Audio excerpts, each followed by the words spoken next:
Tumeuona mkono wake Bwana.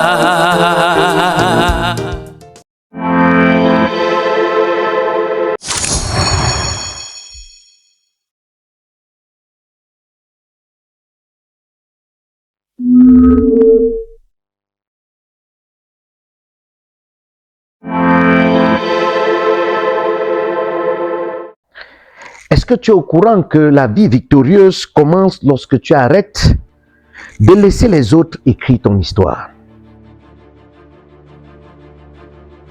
Mes chers vendrustes, bonsoir, c'est vendredi. Bienvenue à votre émission Us et les vendredis. On raconte l'histoire d'un petit aigle qui a grandi dans la basse-cour. Et à un moment donné, il s'est senti étrange au milieu des autres poussins.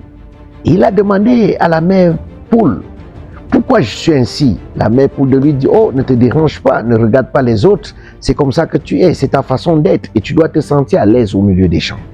Sauf qu'un jour, il leva les yeux dans le ciel, il regarda un aigle qui planait.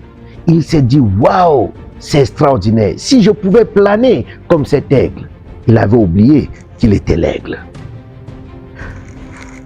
Tu dois te définir et commencer à vivre selon l'histoire que Dieu écrit pour toi.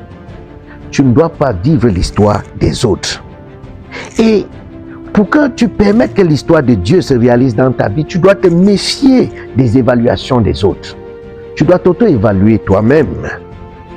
Quand on regarde la vie, on considère la vie de David, on se rend compte que personne n'a cru en Daniel. D'ailleurs, son frère aîné Eliab, lorsque David a fait savoir ses intentions de combattre Goliath, la parole de Dieu dans 1 Samuel chapitre 17, le verset 28 dit que son grand frère s'enflamma de colère parce qu'il remettait en question les bonnes intentions de David.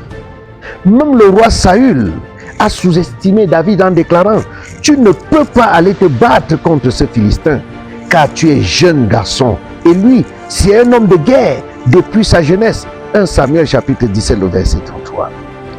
Quelle que soit la nature, la volonté que vous avez, il y aura toujours des gens qui vont essayer de vous rabaisser.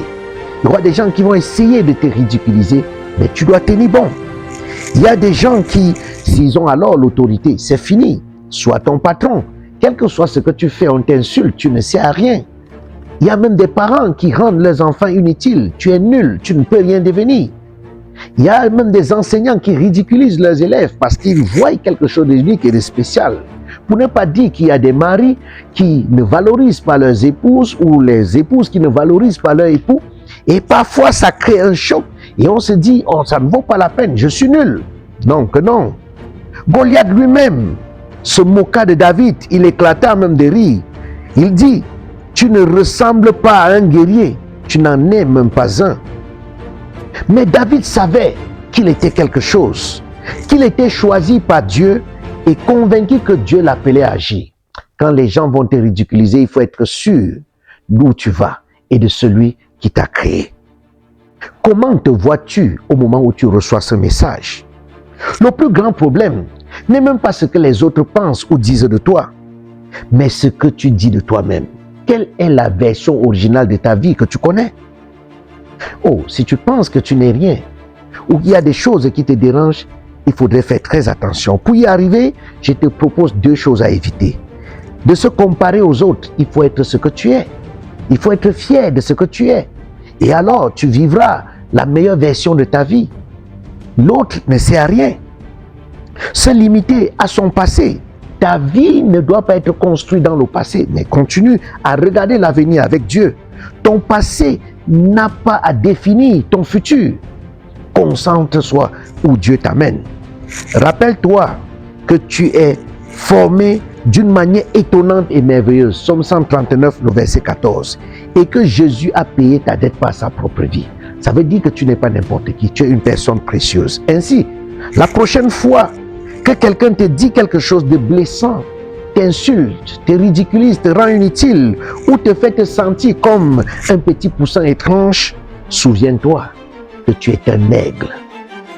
Prends ton envol plus haut et que le Dieu de grâce t'accompagne. C'est pourquoi Philippiens chapitre 4, le verset 13 dit « Je puis tout par celui qui me fortifie ». Et Dieu dit, si tu es blessé, si tu as des blessures, dans le psaume 147, le verset 3, il guérit ceux qui ont le cœur brisé et pensent leurs blessures. Que Dieu pense ta blessure. Concentre-toi sur ta vie. Sais-tu que l'autre peut te détruire? Sais-tu que l'autre peut te détruire? Était le titre de notre entretien de ce soir. Crois en toi et bénis Dieu pour ce qu'il fait dans ta vie. Que ta vie devienne une source de bénédiction. Au nom de Jésus. À vendredi prochain.